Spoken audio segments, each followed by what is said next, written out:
आप आए समझ, जरा तमीज सीख लीजिए कि कोई बात हुआ, एक कोई तरीका हुआ का बात करने का। क्या हुआ दादा, क्या बात हो गई भाई? देखो ना, पता नहीं क्या जंगल से उठकर आ गए ये लोग। वही लड़की, ये कहते हैं इनका यहाँ सिलेक्शन हो गया है। अच्छा जी, जब मैंने इनसे डॉक्यूमेंट मांगा उन्हें दिखाया नहीं, तो हमें पता कैसे चलेगा सच बोल रही है झूठ बोल रही है?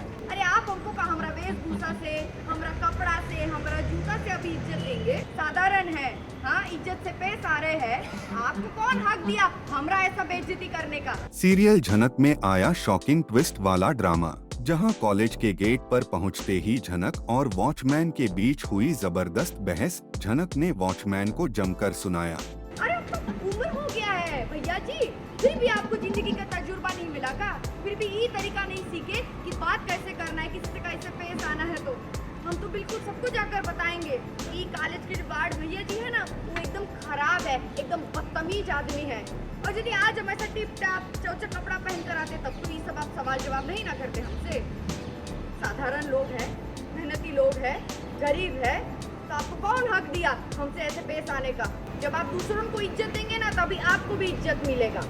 हाँ, और एक और बात याद रखिएगा कि कॉलेज में हमको दाखिला मिलेगा, लेकिन हमरे साथ ना ये बदतमीजी नहीं चलेगा, और ना ही हमरे ये परिवार वाले, ये हमरे काम वालों के साथ पूरा बदतमीजी चलेगा।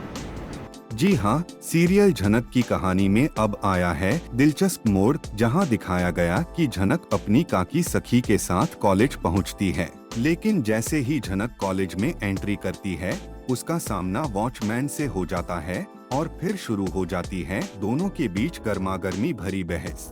क्या हुआ दादा, क्या बात हो गई भाई?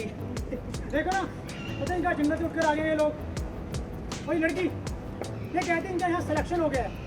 अच्छा जी, जब मैंने इनसे डॉक्यूमेंट मांगा उन्हें दिखाया नहीं, तो हमें पता कैसे चलेगा सच बोल रही है झूठ बोल रही है? हमरा एडमिशन के लिए आए हैं, इतना मेहनत करके, गरीब लोग हैं हम, हमको पता है कैसे आते हैं। जब बाकी बच्चे लोगों को पूरा परमिशन है अपने माँ बाप को, अपना परिवार को लेकर जाने का, तो हमको काहे नहीं है? जब आप ये सिस्टम बना रहे हैं, ये नियम कानून बना रहे हैं, तो सबके लिए एक बराबर बनाइए ना। हमरे लिए अलग, ये लोगों के लिए अलग, ये काहे? कहीं ना जा सकते। आओ बेटा। बिटिया का दाखिला हम तो जाएंगे ही ना।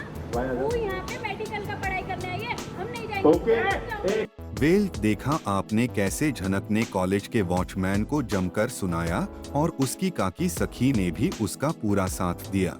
एक्चुअल में हम आज ही गांव से आए हैं उनके दाखिला के लिए, तो अब इतना गार्ड दादा ने बवाल तो कर दिया है, तब संभालना भी पड़ेगा। अब देखते हैं आगे क्या होता है, और बाकी बहुत बढ़िया चल रहा है। मैं तो झनक का शुरू से ही साथ देती आई हूँ, क्योंकि मैं उसकी माँ जैसी हूँ, काकी हूँ उसकी, तो हमेशा ही दूंगी।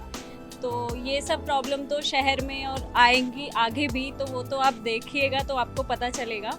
बहुत मज़ा आने वाला है, क्योंकि बहुत इंटरेस्टिंग है। अंजाम तो मैं जिस तरीके से मैं झनक को जानती हूँ, वो हमेशा से ही बहुत कॉन्फिडेंस लड़की रही है, एक टॉप करने वाली लड़की रही है। तो अब जब वो यहाँ मेडिकल तक आई है अपनी दाखिला के लिए, अपनी पढ़ाई के लिए, तो 110% की वो डॉक्टर बन के ही आएगी। तो वो तो हमारे लिए प्राउड मोमेंट होगा एक एज अ काकी।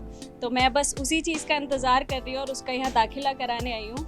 बस जल्दी से वो डॉक्टर बन जाए तो आपको भी खुशी होगी देख के, क्योंकि उसने बहुत कुछ सहा है अपनी लाइफ में। जब से वो शहर आई है, इतने ताने और सब कुछ अब नहीं सहनी चाहिए, अब वो कुछ करके दिखाएगी बस। जब नूतन थी या नूतन को कोई गलत बोलता था या झनक को बोलता था, तो मैं हमेशा इनके सपोर्ट में रही हूँ और मैं आगे भी रहूँगी। मेरा कैरेक्टर ही वही है कि मैं झनक का सपोर्ट करूँ। जब नूतन है नहीं तो मैं ही उसकी माँ हूँ तो वो करती रहूँगी मैं हमेशा। वेल, अब झनक की जिंदगी में हो रही है नई शुरुआत, लेकिन क्या झनक की इस नई राह में कोई रोड़ा बनेगा, या फिर झनक हर बाधा को पार कर भरेगी अपने सपनों की उड़ान? ये देखना वाकई दिलचस्प होगा।